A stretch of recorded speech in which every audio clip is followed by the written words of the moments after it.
میں نے دیکھا ہے بہاروں میں چمن کو جلتے، کوئی ہے جو خواب کی تعبیر بتائے۔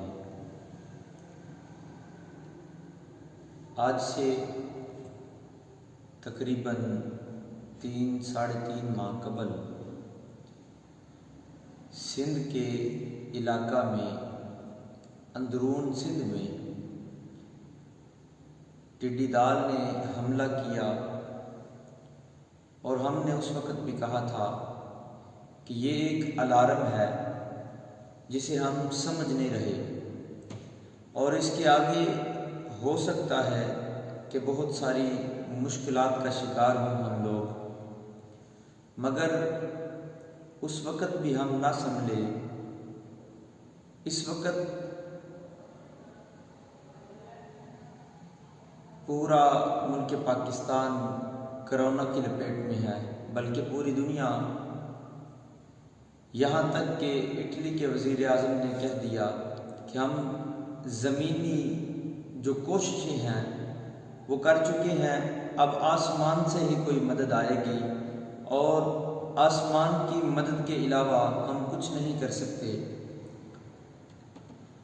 صاحبی دوستان محترم، یہ ٹڈی دال والا جو معاملہ ہے، یہ عذاب ہے، یہ پچھلی قوموں پہ بھی آیا پہلے، جس کا خالق کائنات نے قرآن پاک میں ذکر فرمایا فَأَرْسَلْنَا عَلَيْهِمُ الطُّوفَانَ وَالْجَرَادَ وَالْقُمَّلَ وَالضَّفَادِعَ وَالدَّمَ آيَاتٍ مُفَصَّلَاتٍ فَاسْتَكْبَرُوا وَكَانُوا قَوْمًا مُجْرِمِينَ۔ فرمایا کہ یہ جو ہم نے، یہ بنی اسرائیل کا واقعہ خالق کائنات نے قرآن پاک میں ارشاد فرمایا فَأَرْسَلْنَا عَلَيْهِمُ الطُّوفَانَ وَالْجَرَادَ وَالْقُمَّلَ وَالضَّفَادِعَ وَالدَّمَ آيَاتٍ مُفَصَّلَاتٍ فَاسْتَكْبَرُوا۔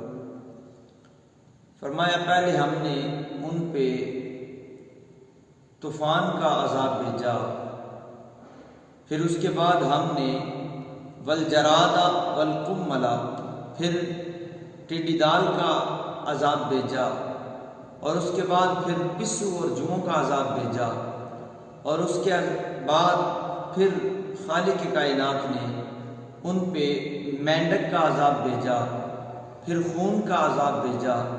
اب یہ 5 عذاب یکے بعد دیگرے جب ان پہ آئے تو وہ رسمی توبہ کرتے تھے۔ اب دیکھیے کہ خالق کائنات کی بارگاہ میں رسمی توبہ جب انہوں نے کی تو میرا خالق کائنات پھر بھی انہیں معاف کرتا تھا۔ جب بھی عذاب آتا، جب طوفان کا عذاب آیا، اس کے بعد پھر بارش آئی، اندھیرے میں اتنی بارش آئی، ہم تفاسیر کو اٹھا کے دیکھیں تو ہمیں پتہ چلتا ہے اتنی بارش آئی کہ بارش کی سبب گھروں میں پانی گھس گیا، اور جب گھروں کے اندر پانی آیا، جو کھڑے تھے ان کی گردن تک پانی آ گیا، اور جو بیٹھے تھے وہ ڈوب گئے، اتنا زیادہ پانی آیا۔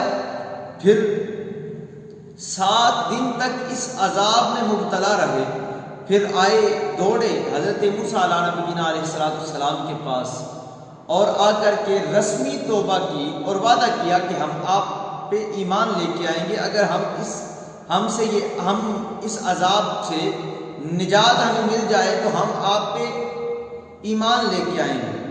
اب دیکھیں، رسمی توبہ کی، 1 ماہ تک ایمان نہیں لے کے آئے، پھر 1 ماہ کے بعد پھر وہ ٹڈی دال کا عذاب آیا ان پہ، پھر یہ بھی 7 دن رہا، اور اس کے بعد پسو اور جوؤں کا جو عذاب آیا یہ بھی 7 دن تک رہا، پھر اس کے بعد یہ جو مینڈک والا عذاب ہے یہ بھی 7 دن تک رہا، 1 ماہ کے بعد یہ عذاب آتا تھا، اور پھر فرمایا والدما، پھر خون کا عذاب آیا۔ مفسرین اکرام اکثر یہاں پہ لکھتے ہیں، کسی نے لکھا کہ اس خون سے مراد وہ عذاب ہے کہ جو طاعون کی بیماری آتی تھی۔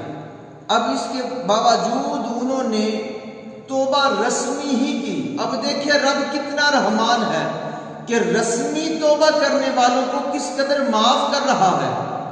اللہ اکبر کبیرہ۔ پھر بھی جب خالق کائنات نے انہیں معاف کیا وہ ایمان نہ لے کے آئے، اپنی حرکتوں سے باز نہ آئے، پھر خالق کائنات نے 136 نمبر آیا کریمہ سورۃ الاعراف میں فرمایا کہ ہم نے ان کو غرق کر دیا۔ پھر اس کے بعد خالق کائنات نے ان کو جو ہے وہ غرق کیا۔ اب خالق کائنات نے ان کو پہلے مہلت دی، 1 2 3 4 5 عذاب یکے بعد دیگرے آئے، اور آج اگر ہم اپنی زندگی کا موازنہ کریں تو ہم بھی ایسی ہی مشکلات سے نکل رہے ہیں۔ اب بہار کا موسم ہے اور اپریل کا مہینہ ہے۔ اب دیکھیں کہ ہمارے ہاں اتنے حالات سازگار ہو گئے ہیں کہ کوئی بندہ بھی اس وقت بھی رسمی توبہ، اب دیکھیں توبہ سمجھتے نہیں۔ خالق کائنات نے فرمایا کہ توبوا الی اللہ توبۃ نصوحا، کہ تم توبہ ایسی کرو کہ جس کے بعد تم گناہ نہ کرو۔ اور ہم توبہ کیسی کرتے ہیں کہ ہم بس رسمی توبہ، ہم نے توبہ کو سمجھا ہی نہیں، زبان سے توبہ، یا اللہ مجھے معاف کر دے، یا اللہ میری توبہ، یا اللہ میری توبہ، یا اللہ میری توبہ۔ ہم نے ایسے توبہ کیا، مگر یہ توبہ نہیں ہے، یہ تو مخص ہم زبان سے کہہ رہے ہیں۔ توبہ تو وہ ہے کہ ہم دل سے کہیں کہ مالک میں سارے اپنے گناہوں کو سامنے رکھ کے تیری بارگاہ میں معافی مانگتا ہوں۔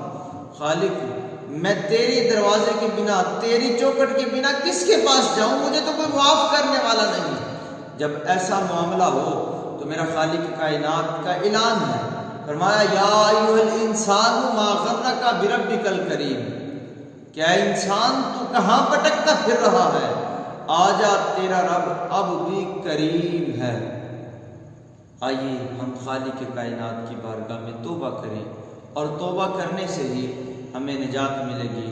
خالق و مولا ہمارا ہم یوناصر ہو، اور ملک پاکستان اور پوری دنیا جہاں جہاں پہ یہ بیماری کا شکار ہیں لوگ، خالق کائنات ان کو شفائے کلی عطا فرمائے۔ وما توفیقی الا باللہ۔